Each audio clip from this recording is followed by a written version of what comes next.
Alright, we're locked in for another day, another lift with you boys. I'm gonna keep it a stack with you boys. Let me close that down real quick. Keep it a stack with you boys. It's pretty cold out. We're about to get into the dead of winter. So instead of me doing the intros outside of the car, we're gonna do intros inside of the car. Yeah, I mean a little fucking car action. But yeah, the intros gonna be a little bit quicker inside the car. We're gonna throw the pre-workout in. I got creatine finally. So the game plan is for the next 2 months while we're still out of prep, I'm gonna try to push my calorie intake as much as possible. Obviously gonna keep taking the pre, but I'm throwing in creatine. I don't like taking creatine in prep, just because I find that I hold a lot of water. I already have problems holding water in prep.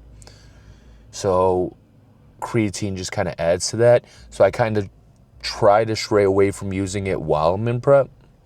So for the next 2 months, we're going to try to push the calorie intake, try to push the calorie count in between 4,000 to 5,000. Right now I'm probably at about high days closer to 35. Those are the days that I'm double training. Low days closer to 3, right? So that's usually a calorie count on a day-to-day. I think I'm gonna try to push that to 4 going into November, and then hopefully into December we can peak out around 4 or 5, and then maybe 5 like the last couple weeks. I'm thinking the last couple weeks with the holidays and everything, it'll be easy to hit 5. But yeah, that's the game plan for the next couple months. Y'all already know the deal. We got to run with that Rise Country Time Lemonade pre-workout. And then for the creatine, I'm going to keep it a stack with y'all. I dry scoop. So I dry scoop creatine and pre-workout. The dry scoop's pre-workout, not terrible, not horrible. The creatine though, hold on, let me see if we can get that little food review. Hold on, let me just, yeah, I mean, so that's the creatine I'm taking, but this is just pretty much baking soda disguised as creatine. Like, it's actually disgusting, but got to do what we got to do for the gains. Can't complain about it, just got to do it. So we got a little bit of shoulders on the agenda. I'm about to hit this straight to the dome piece, go in there, and then we're gonna hit some shoulders. Nice little shoulders day. So hopefully my chest isn't as sore from our chest day, and that was like 2 or 3 days ago. So we might try to get some heavy presses in, some heavy lateral movements. I usually try to break up my shoulder days 3 to 4, usually 3 to 4 side delts. I want to do more rear delts now because I think it would help my back shot. So on my shoulder days, I'm going to put a little bit more emphasis on the rear delts, do 4 working exercises for the rear delts. And then for the front delts, I usually do 3 sets, but I think I've been kind of trying to ease back a little bit more because my front delts, just from heavy bench, heavy tricep movements, right? It just puts a lot of pressure on them. So they kind of dwarfed my sides and rears. Not necessarily as much my sides, but definitely have been dwarfing my rears. So that's something we got to kind of lock in on. So, all right, enough yapping. Cheers. Mink.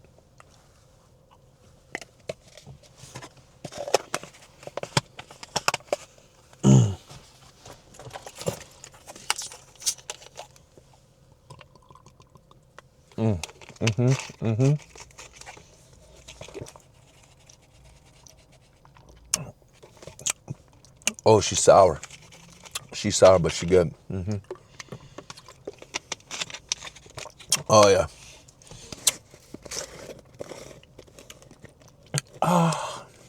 That's a banger. I mean, it's sour, but by far one of the best pre's I've had. Usually the pre's leave like a chalkier taste in my mouth after. Or they'll just be not the best to dry scoop, but you just got to see it through. That's been one that I've actually enjoyed so far. Like, that's something where I was like, when I dry scooped that for the first time, I was like, this is my go-to. This is something I need to keep rocking with. Probably will just stick with that. And then in prep, I know I've been doing a lot of yapping in the car, but I think in prep, I'm going to kind of do this a little backwards. I think I'm going to pump the caffeine, try to dwindle it down after January. But I'm hoping by April, I can keep my caffeine intake between 100 and 200 mgs, right? If I can keep it between 100 and 200 milligrams to the dome piece, I think that'll be a good spot. Won't put too much pressure on my kidneys because obviously it's a high protein diet. And then just from getting low body fat percentage, it really puts a lot of pressure on the kidneys, a lot of pressure on the internal organs. So I'm going to try to minimize that by keeping my caffeine intake down. Right now, on a day-to-day basis, I'm dumping in anywhere from like 6 to 800 milligrams of caffeine to the dome piece. So should I stop that? Probably. But I mean, as the day goes on, you really don't realize it, right? Start the day off with a little bit of pick-me-up caffeine, right? Low energy drink, 200 mgs of caffeine to the dome piece. Then you're at work, you pop another one. It's that white Monster John, I'm gonna say 0 to 15 calories. It's a banger. That's like 200 more mgs. Then you take a dry scoop of pre-workout to the dome piece, and that's another. I'm a stim goblin, so really it's another 300 to 400 to the dome piece. I'm usually ending the day in between like I said, 600 to 800. Let's see how much caffeine this John got real quick.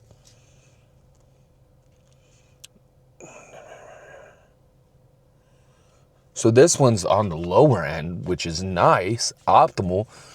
Only 270 mgs.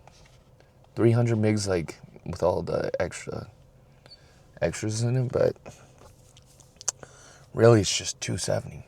So really that's a vibe. That's a vibe. So in between 600 to 800 mgs of fucking caffeine straight to the dome piece.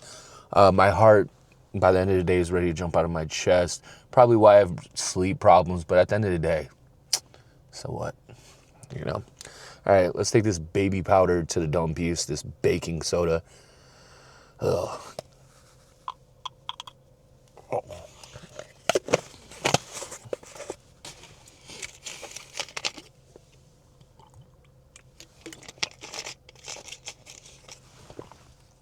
One thing about the creatine, it does break up easier. So as soon as the water hits it, it does dissolve really well. So that's kind of a fucking plus. But I get you boys in there. All right, boys, I like to start with a little bit of side notes. Side notes usually what I like to start with. I like to end with either fronts or rears. Realistically, I'll probably end with rear delts today. No, I'll probably end with rears. Just so, no, because I'm running low on time. I'll probably end with front delts today. I'll probably end with front delts just because I'm running out of time. You know, it's a late night lift, not too crazy.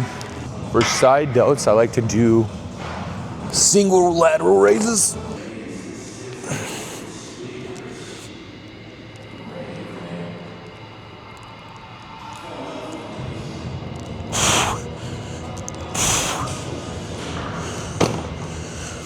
Find the 55s are usually pretty good.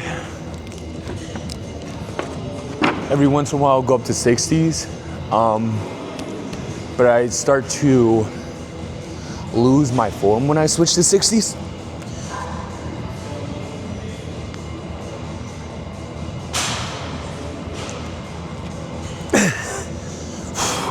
Raises for side delts, it's usually lateral raises, upright rows, and then a seated lateral raise machine, just because I like the single lateral raises. I can isolate a little bit more. The machine kind of locks you in, so it forces you to have good form. And then upright rows, I've just always been an advocate for upright rows. I know there's some upright row slanderers, some haters, you know what I mean? but it's done justice for me. I enjoy it. So I keep it in.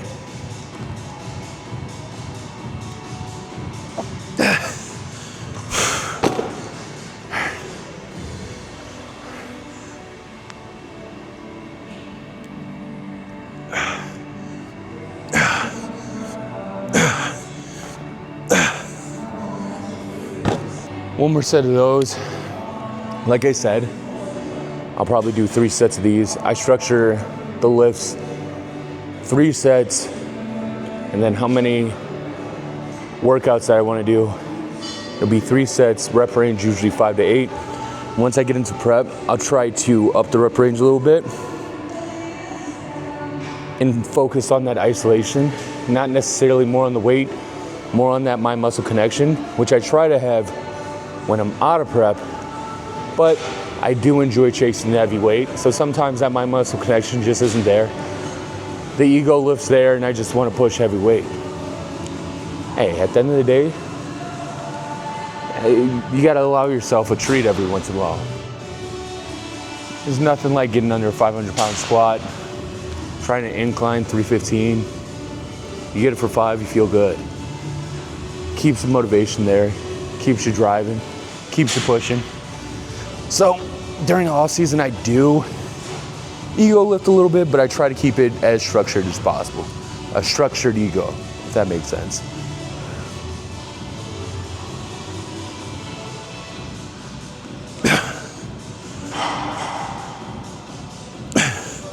Now we're getting closer to prep.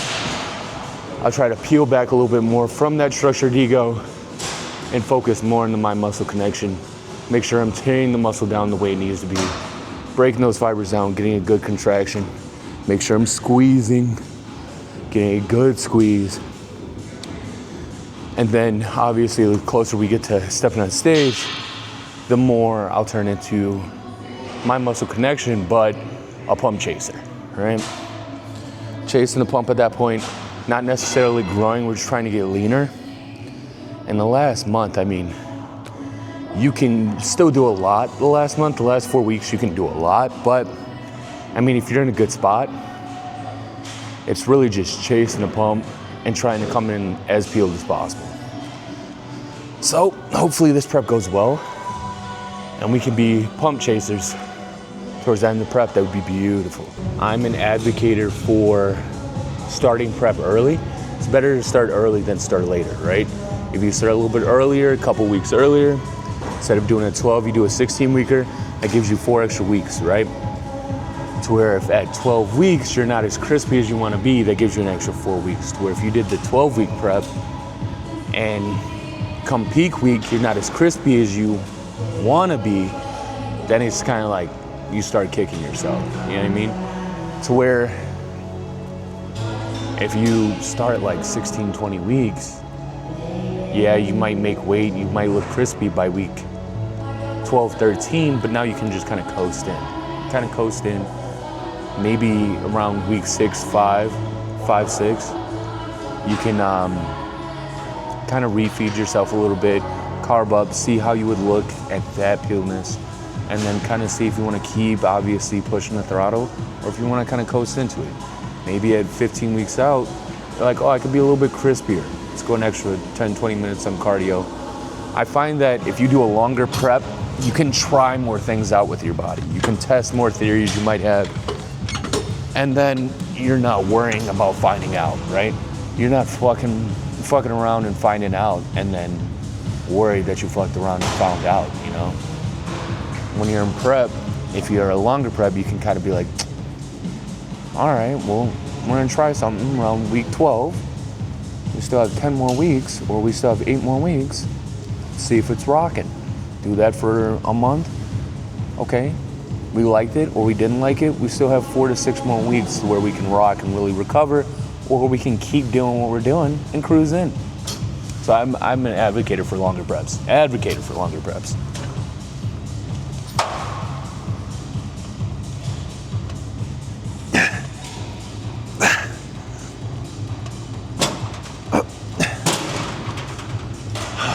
But with that being said, longer preps do suck.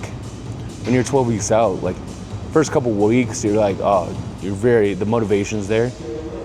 And then after the first 6 weeks, you're like, oh, I only have 6 weeks left. Fantastic. We're clean. We're moving crispy. It's only six weeks left. To where 6 weeks into a 24-week prep, you still got 18 more weeks. You still got what? Almost 5 more months? That's a longer mental game. It really just depends on how strong you think you are mentally. If you think you can withstand a 20-week prep, rock with it. If you think after 16 weeks, I don't think I could hold out, I don't think I could keep doing it myself after 16 weeks, rock with a 16er, right? You have to know your mental fortitude before you hop in. If you're mentally a stronger person, if you mentally think you can really lock in and get after it for 2024, rock it. But if you're not there, run a 12-16er, you know? Might not come as crispy, might not come as lean, but if you're just doing it for funsies, 12-16 weeks is pretty good, you know? Have fun, step on stage, there's nothing like it.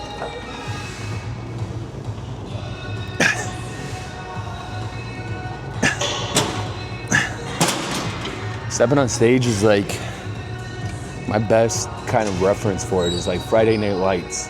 If you used to play football, Friday Night Lights, or if you wrestled, it's like a finals match. You know? It's the top tier of the top tier. And even at the novice level, like, it's a great time. Especially go to a show that the host, like, used to compete, they usually set it up really well. Like my first show, all the competitors are super cool, everything ran smoothly, and then they had a bunch of snacks, bunch of baked goods, pizza, all that type of stuff in the back for after shows, because they know you've been depriving yourself for God knows how long. So that just kind of makes it nice, you know? It's nice when the host also used to compete. You're like, oh, this is a vibe. This is cool.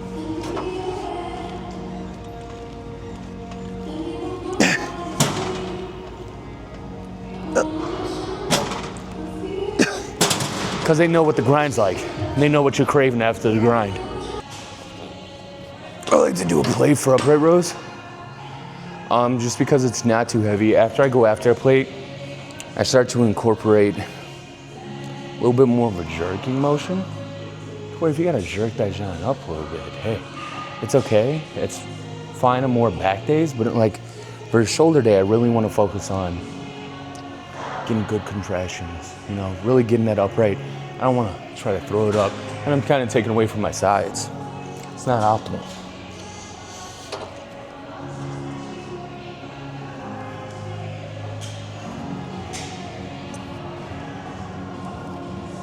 On those, I try to keep my elbows even. If I can keep my elbows even, that's a vibe. But sometimes they don't want to stay even, so it kind of throws it off. But the goal is to keep them leveled the whole way up. Whole way up, we're nice and leveled, right? Down, up. But sometimes my body will try to shrug it. So one side will get a little bit more disproportionate compared to the other on the way up. So at the end of the day, it is what it is. Moving the weight, getting after it. Do I go heavier? No, I usually like to stay just 45, but I'm thinking we go heavier, right? 10? Yeah, we'll go at 10. We'll go at 10. Oh, I just rolled my ankle. Oh. I rolled my ankle, but I've rolled it so many times, it's at the point where it's not even phased anymore. It's like, oh, you're just rolling this again, brother? It's fine.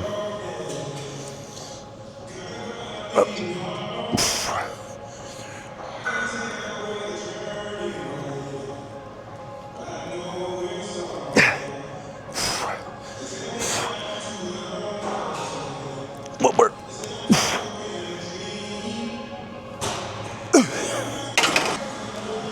Let's rock, boys. Oh, I can hear myself a little bit better. That's a vibe. All right.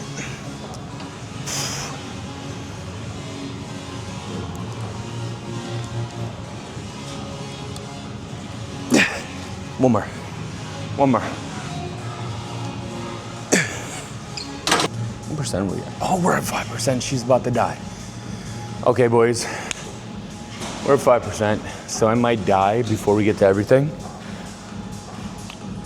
With that being said, 4 rear delts, 2 front delts. I'll probably do not seated, I'll probably do standing shoulder press. And then front raises. And then for rear delts, I'm thinking face pulls, cable crossovers, reverse chest flies, optimal. But I don't know what I want to do for the 4th one. I'm thinking I do dumbbell off a bench, right? So just tuck the knees into it, lean over a little bit, get a nice little boom, boom. We'll find out, but that's what I'm thinking. That's what I'm thinking. She might die. I got 4%. I like these for rear delts. Honestly though, I'm open to suggestions for other rear delt movements. I need some to add to the arsenal.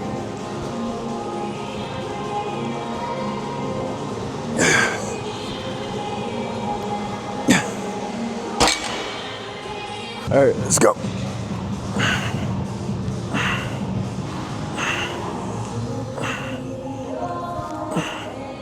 Also for face pulls, I prefer the hand over because pulling under, I feel like I incorporate biceps. I'm not necessarily looking. I can't get a tighter squeeze. To where at the overhand, I can really pull into those rear delts. And then at the end, if I activate a little bit of traps, I activate a little bit of traps. But it feels a lot better for the rear delts overall. Very optimal, very optimal.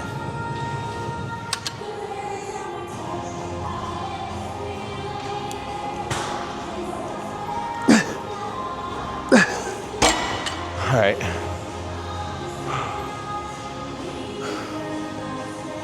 I had a couple more, but I'm at 1%, so this Sean's gonna die. Sorry, my camera's been dying the past couple, boys. I'll make sure it doesn't happen next time, but I'll catch you guys in the next video.